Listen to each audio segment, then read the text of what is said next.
Tao po!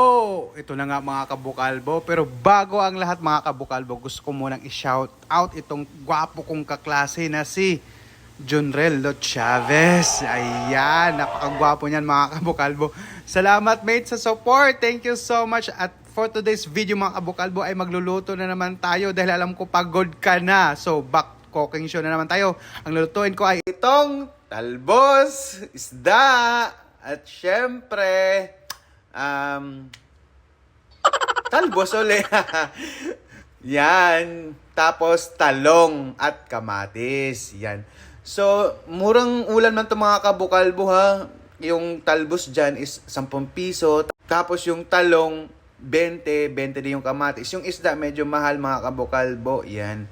So, ayan. Minikos-mekos ko na nga yung isda ko. Ano. Ang luto natin mga kabukalbo is prito lang. Kasi yun lang talaga ang mabilis para makakain agad. So, ayan, nagpainit na nga ako ng kawali mga kabukalbo. At syempre, may kasama ng mantika. Minit na nga yan mantika natin mga kabukalbo. Ano? Tapos, nilaga ko na rin yung talong at kamatis. Mas gusto ko kasi mga kabukalbo yung laga lang kaysa prito. Isda lang ay prito natin. At tingnan mo naman yung mantika ko. Golden na golden yan. Diba? Kahit ilang beses pa yan gamitin. So, ayan na nga.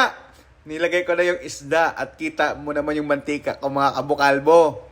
Daig pa ang naglabas. Sobrang bula. Ganyan ang mantika mga kabukalbo kapag overuse. So, ayan na nga, no? Oh, babalik ta rin na natin yung isda. So, yung bula mga kabukalbo, andyan pa rin. Ganyan kasi ang mantika mga kabukalbo pag ilang beses mo nang ginamit. Pero okay lang yan.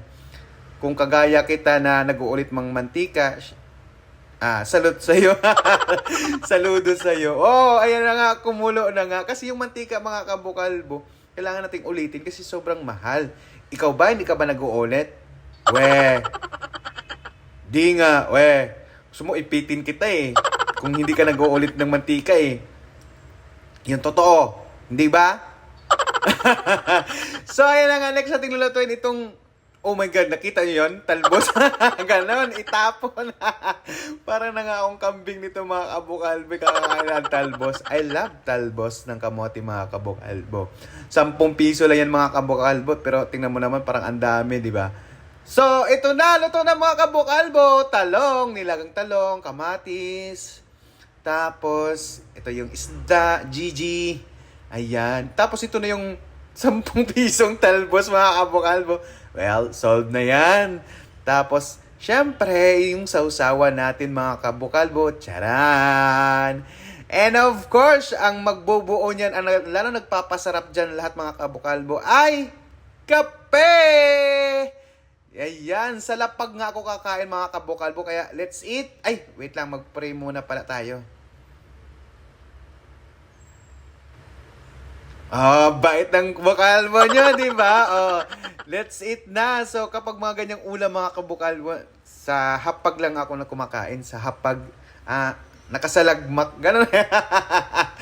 At mas nakakamay. Di ba? Ang sarap kumain, mga kabukalbo, di ba? Yummy, yummy. Parang ako, yummy. May pailing-iling pa bukalbo nyo. Tingnan nyo naman. Di ba? Ganito lang yung talong. Nilaga natin talong. Sarap. Yummy. Oy, panoorin mo na yung video ko. Please. Okay, bye-bye.